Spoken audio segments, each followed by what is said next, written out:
श्री स्वामी समर्थ मंडळी, आपल्या यश प्राप्तीसाठी किंवा आपल्या सर्व अडचणी दूर होण्यासाठी आपल्याकडून कुलाचार होणे खूपच गरजेचे आहे. कुलदेवीच्या काही सेवा तुम्हाला रोज करायच्या आहे.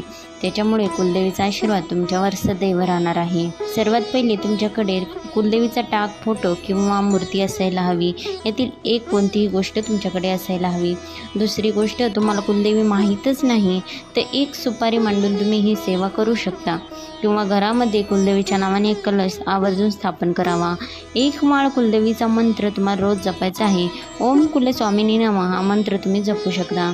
दुसरी गोष्ट, तुम्हाला कुलदेवीच्या नावाने उपवास करायचा आहे. घरातील स्त्री किंवा पुरुष मंगळवार उपवास करू शकतात. आणि तिसरी गोष्ट, नित्यसेवेमध्ये दुर्गा सप्तशतीचे रोज 2 अध्याय तुम्हाला वाचायचे आहेत. जसे आपण स्वामी सारामृतचे वाचतो तसेच रोज 2 अध्याय दुर्गा सप्तशतीचे वाचायचे आहेत. म्हणजे आज 1-2 वाचले तर दुसऱ्या दिवशी 3-4 असे क्रमशः